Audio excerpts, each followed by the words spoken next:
ആകാശവാണി. നമസ്കാരം. പ്രത്യേക വാർത്താ ബുള്ളറ്റിൻ വായിക്കുന്നത് ഹരിഷ്ണ.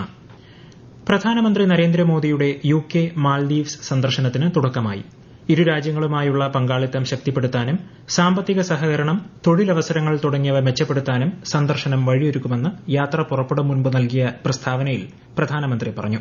സന്ദർശനത്തിന്റെ ആദ്യപാദത്തിൽ UKയിലെത്തുന്ന ശ്രീ മോദി UK പ്രധാനമന്ത്രി കെയർ സ്റ്റാമറുമായും ബ്രിട്ടീഷ് രാജാവ് ചാൾസ് മൂന്നാമനുമായും കൂടിക്കാഴ്ച നടത്തും.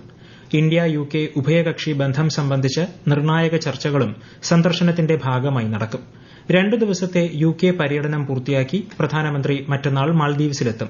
മാൽദീവ്സ് പ്രസിഡന്റ് മുഹമ്മദ് മുയിസുവിന്റെ ക്ഷണപ്രകാരമാണ് സന്ദർശനം. 26-ന് നടക്കുന്ന മാൽദീവ്സിന്റെ 60ാം സ്വാതന്ത്ര്യദിനാഘോഷ പരിപാടികളിൽ പ്രധാനമന്ത്രി വിശിഷ്ടാതിഥിയായി പങ്കെടുക്കും. അന്തരിച്ച മുൻ മുഖ്യമന്ത്രിയും മുതിർന്ന കമ്മ്യൂണിസ്റ്റ് നേതാവുമായ VS അച്യുതാനന്ദന് വിട നൽകി കേരളം. ആലപ്പുഴ കടപ്പുറത്തെ റിക്രിയേഷൻ ഗ്രൌണ്ടിലെ പൊതുദർശനം അല്പസമയം മുമ്പ് പൂർത്തിയാക്കി മൃതദേഹം വിലാപയാത്രയായി ആലപ്പുഴ വലിയ ചുടുകാട്ടിലേക്ക് കൊണ്ടുപോവുകയാണ്. സംസ്കാരം ഔദ്യോഗിക ബഹുമതികളോടെ അല്പസമയത്തിനുള്ളിൽ നടക്കും. CPIM ജില്ലാ കമ്മിറ്റി ഓഫീസിലും പുന്നപ്രയിലെ VSന്റെ വസതിയിലും പൊതുദർശനത്തിന് വെച്ച മൃതദേഹത്തിൽ സമൂഹത്തിന്റെ നാനാതുറയിലുള്ളവരാണ് അന്തിമോപചാരം അർപ്പിച്ചത്. കോരിച്ചൊരിയുന്ന മഴ അവഗണിച്ച് പതിനായിരങ്ങളാണ് പ്രിയ നേതാവിനെ അവസാനമായി ഒരു നോക്ക് കാണാൻ എത്തിച്ചേർന്നത്. വർഷകാല സമ്മേളനത്തിന്റെ 3ാം ദിനവും പ്രതിപക്ഷ ബഹളത്തെ തുടർന്ന് പാർലമെന്റിന്റെ ഇരുസഭകളിലും നടപടിക്രമങ്ങൾ തടസ്സപ്പെട്ടു.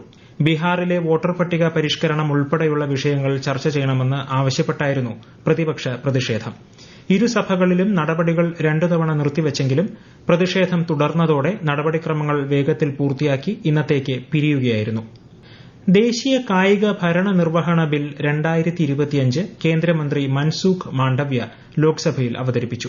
കായിക രംഗത്തെ വികസനത്തിന് പിന്തുണ നൽകുക, കായിക താരങ്ങളുടെ ക്ഷേമം ഉറപ്പാക്കുക തുടങ്ങിയവയാണ് ബിൽ ലക്ഷ്യമിടുന്നതെന്ന് അദ്ദേഹം പറഞ്ഞു.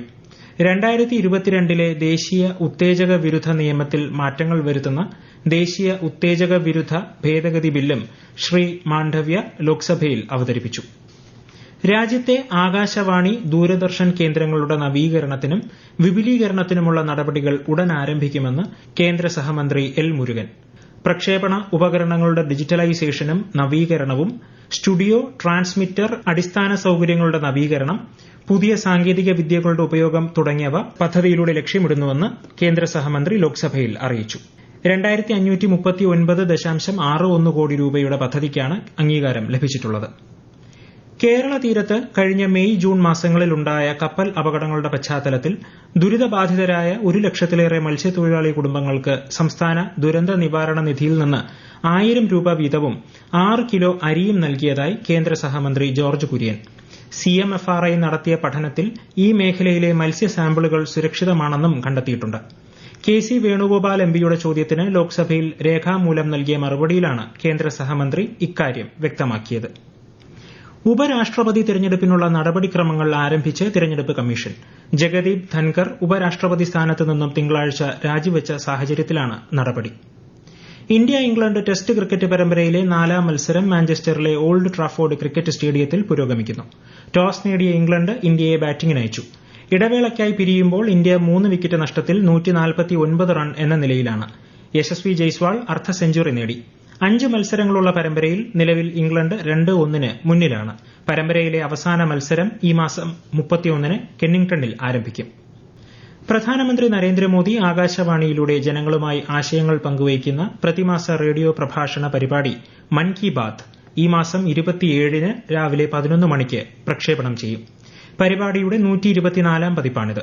പൊതുജനങ്ങൾക്ക് നരേന്ദ്രമോദി ആപ്പിലൂടെയും MyGov ഓപ്പൺ ഫോറത്തിലൂടെയും 1800-117800 എന്ന ടോൾ ഫ്രീ നമ്പറിലും മറ്റന്നാൾ വരെ അഭിപ്രായങ്ങളും ആശയങ്ങളും അറിയിക്കാവുന്നതാണ്. നാളെ കർക്കടകവാവ്. പിതൃമോക്ഷം തേടി ആയിരങ്ങൾ നാളെ ബലിതർപ്പണ ചടങ്ങുകളിൽ പങ്കെടുക്കും. സംസ്ഥാനത്ത് തിരുവിതാംകൂർ ദേവസ്വം ബോർഡിന് കീഴിലെ ക്ഷേത്രങ്ങളിലും മറ്റ് പ്രധാന കേന്ദ്രങ്ങളിലും ഉൾപ്പെടെ വാവുബലിക്കായുള്ള ഒരുക്കങ്ങൾ പൂർത്തിയായി. ബലിതർപ്പണത്തോടനുബന്ധിച്ച് വിവിധയിടങ്ങളിൽ നിന്നും KSRTC പ്രത്യേക സർവീസ് നടത്തും. പോലീസിന്റെ നേതൃത്വത്തിൽ സംസ്ഥാനത്ത് ശക്തമായ സുരക്ഷാ ക്രമീകരണങ്ങളും ഏർപ്പെടുത്തിയിട്ടുണ്ട്. ശ്രീ M. സ്മിതി തിരുവനന്തപുരം ആകാശവാണിയിൽ വാർത്താവിഭാഗം അസിസ്റ്റന്റ് ഡയറക്ടറായി ചുമതലയേറ്റു. ഇന്ത്യൻ ഇൻഫർമേഷൻ സർവീസ് ഉദ്യോഗസ്ഥനാണ് അദ്ദേഹം. എറണാകുളം ജില്ലയിലെ പള്ളുരുത്തി സ്വദേശിയാണ്. പ്രത്യേക വാർത്താ ബുള്ളറ്റിൻ കഴിഞ്ഞു. അടുത്ത വാർത്താ പ്രക്ഷേപണം നാളെ രാവിലെ 6:45.